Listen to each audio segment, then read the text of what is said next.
ప్రసాదం కోసం ఏమ్రా ఇవన్నీ? స్వీట్ పొటాటో కర్రీ కోసము, ఇక్కడేమో ప్రసాదం కోసం సిర వండుతున్నా. Hello everyone, welcome back to my new blog. అందరు ఎలా ఉన్నారు? బాగున్నారా? ముందుగా అందరికీ మహాశివరాత్రి శుభాకాంక్షలు. అండ్ ఇంకా మా బంజారా సోదరు మనులకు అందరికీ సేవలాల్ మహారాజ్ జయంతి శుభాకాంక్షలు. ఇవాళ ఫిబ్రవరి 15th మహాశివరాత్రి అండ్ సేవలాల్ మహారాజ్ జయంతి రెండు ఒకే రోజు వచ్చినాయి. రెండు పూజలు అన్నమాట, ఏదో రెండు సంబరాలు, సెలబ్రేషన్స్ మా ఇంట్లో. ఇంకా అందుకనే ప్రసాదం కోసం డైలీ రొటీన్ పూజ ఆల్రెడీ కంప్లీట్ అయిపోయింది. ప్రసాదం కోసం వచ్చేసి సిర అండ్ స్వీట్ పొటాటో ప్రిపరేషన్ చేస్తా ఉన్నా. ఆల్మోస్ట్ అయిపోయింది, సిర కూడా అయిపోయింది.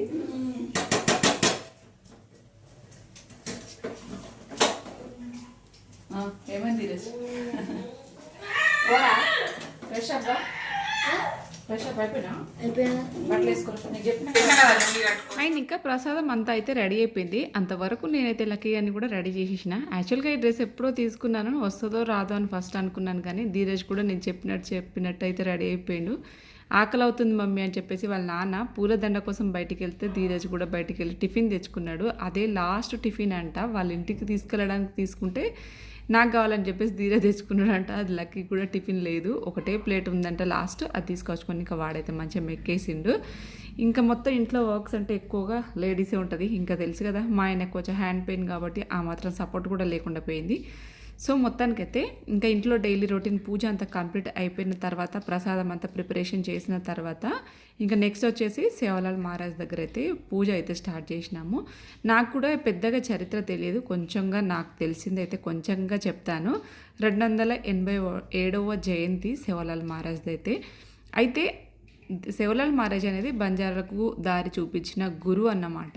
సో ఈ మార్గంలో నడవాలి, మంచి చెడు అని చెప్పేసి, అంటే ఒక స్థిర నివాసం లేకుండా మొత్తం గుట్టల పొంట అక్కడెక్కడ తిరుగుతూ, మొత్తానికి ఒక జనసంచారం లేని ప్లేస్లో తిరుగుతూ, వాళ్ళకంటూ ఒక ఉండడానికి ఒక ప్లేస్ లేదు. సో మీరందరూ ఒక దగ్గర ఆగాలి, ఇలా వెళ్తూ ఉంటే ఇదంతా కుదిరే పని కాదు, ఎక్కడి వాళ్ళు అక్కడ ఉండాలని చెప్పేసి ఒక స్థిర నివాసం ఏర్పించుకొని ఒకే మాటలాగా ఒకే జాతి అందరు ఒకే మాట పైన నడవాలి, అందరు కలిసిగట్టుగా ఉండాలని, ఇంకా అంటే జనాలను జాగృతం చేసి ముందుకు నడిపించిన గురువు సేవలాల్ మహారాజ్ గురువు అన్నమాట.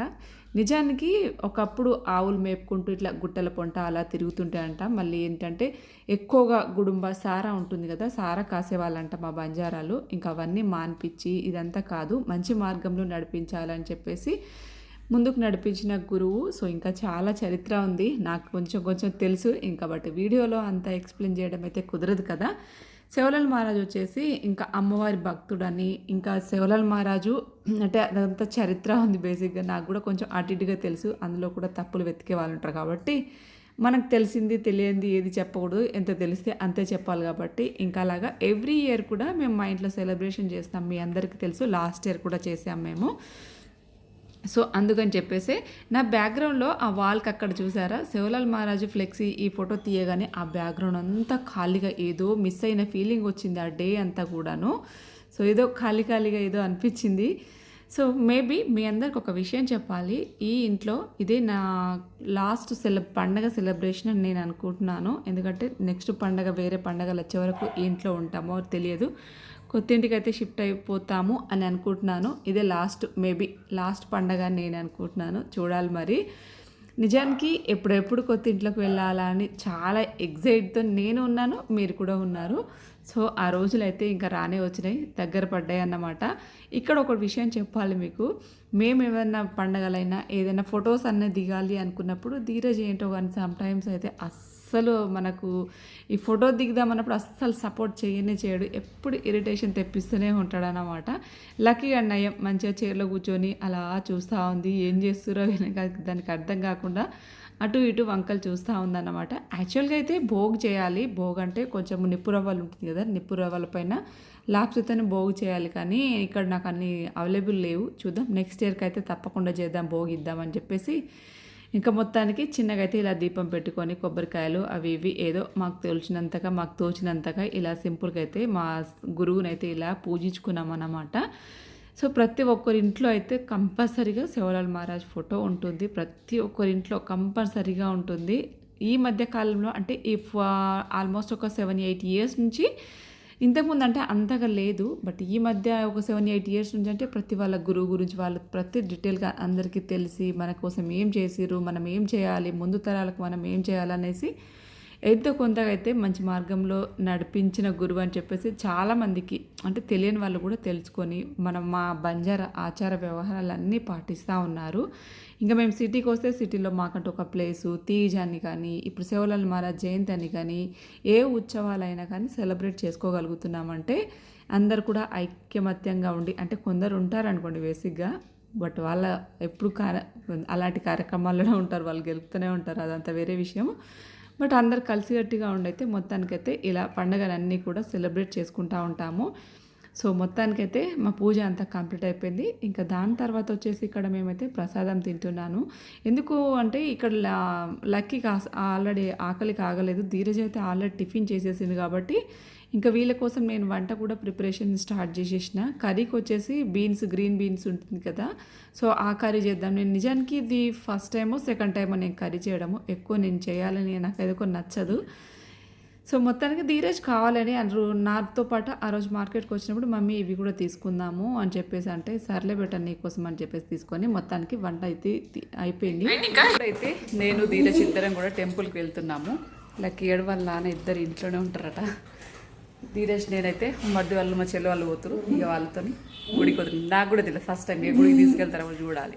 ఓకేనా? జర్రంత చెప్పుర్రా టెంపుల్కి. ఏ టెంపుల్ పోతుర్రు నాకైతే తెలియదు. మహాదేవుని గుట్టకి వెళ్దామని ప్లానింగ్ లో. మహాదేవుని గుట్ట గాంధారి దగ్గరనే. గాంధారి దగ్గరనే. మళ్ళీ గుడిమెట్ గుట్టలు ఉంటుందా గుడిమెట్? అయితే నువ్వు పోయినా ఎప్పుడన్నా? అందుకే ఇప్పుడు అక్కడ 108 లింగాలు కూడా ఉంటాయి. చాలా పురాతనమైన టెంపుల్ అట, ఎన్నో ఏళ్ళ చరిత్ర గల టెంపుల్. ఎవరికైనా తెలిస్తే కామెంట్ చేయండి. మేమైతే ఫస్ట్ టైం వెళ్తున్నాం. నాకు ఈ వేములవాడ గుడి తప్ప ఏ గుడి తెలియదు. అంతే. మోడీ ఫోన్ చూస్తాను, ఫోన్ వీడియోలనే కొట్టిందిరా. అయితే మేము వచ్చేసి టెంపుల్కి వచ్చినాము. మేము టెంపుల్కి వచ్చేవరకు అరౌండ్ 6:30 అలా అయిపోయింది అనుకుంటున్నాను. అప్పటికి డే అంతా ఎంత క్రౌడ్ ఉండేనో ఆ టైంలో క్రౌడ్ అసలు పిన్ డ్రాప్ సైలెన్స్.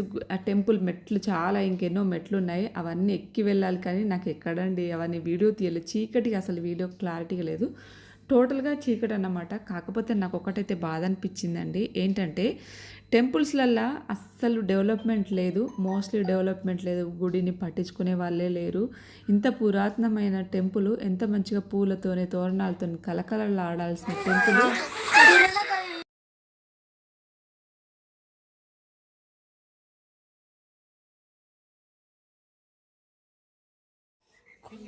ఏముంది కారు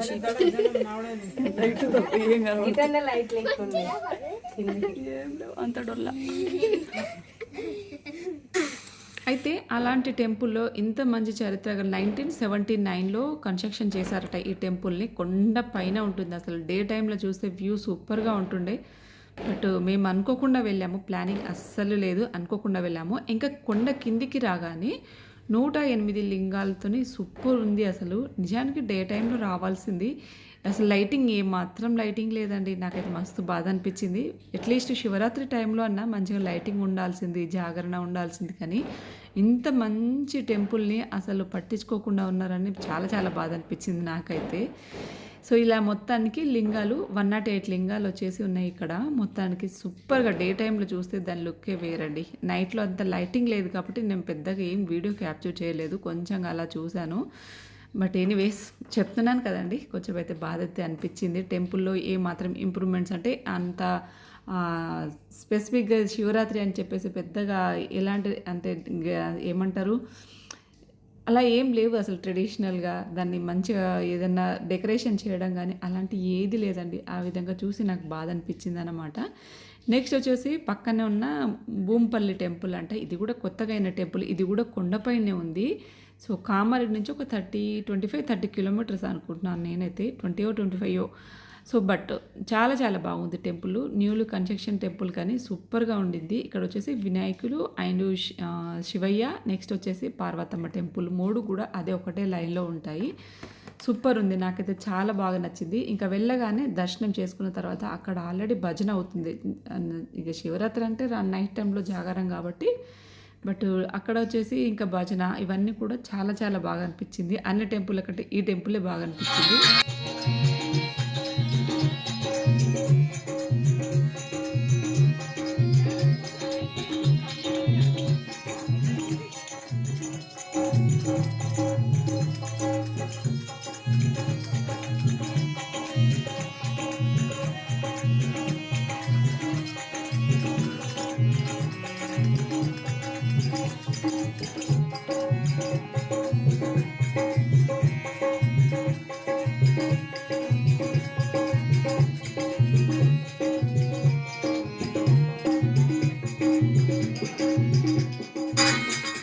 అండ్ ఇంకా ఒక హాఫ్ అన్ అవర్ అట్లా కూర్చున్నాము. కూర్చొని మంచిగా ప్రశాంతంగా ఇంకా భజనలు అవన్నీ కూడా నిజానికి చాలా చాలా హాయిగా అనిపించింది. మనసుకు తృప్తిగా అనిపించింది. మేము ఒక 3-4 ఫ్యామిలీలు కలిసి వెళ్ళాము.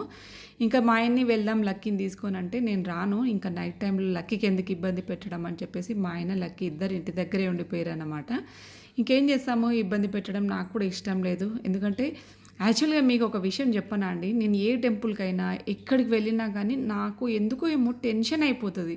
అంటే తొందర దర్శనం చేసుకొని వెళ్ళిపోవాలి, లక్కీ ఏందో అని చెప్పేసి నాకు మేబీ అది నా మైండ్లో అలా ఫిక్స్ అయిపోయిందేమో. ఎక్కడ కానీ నేను కూర్చోలేను ఎక్కువసేపు, ఫాస్ట్గా దర్శనం చేసుకోవాలి, లేదంటే అసలు ఎక్కువసేపు ఎక్కడ టైం స్పెండ్ చేయలేను. అది మేబీ నా మైండ్లో అలా ఫిక్స్ అయిపోయిందేమో. ఎక్కడైనా నాకు అంతే వెంటనే ఇంటికి రావాల్సిందే. అలా మొత్తానికి మా శివరాత్రి అయితే సింపుల్గా ఇలా సెలబ్రేట్ చేసుకున్నామండి. ఐ హోప్ మీరందరూ కూడా బాగానే సెలబ్రేట్ చేసుకుంటారని అనుకొని సెలబ్రేట్ చేసుకున్నారని అనుకుంటున్నాను.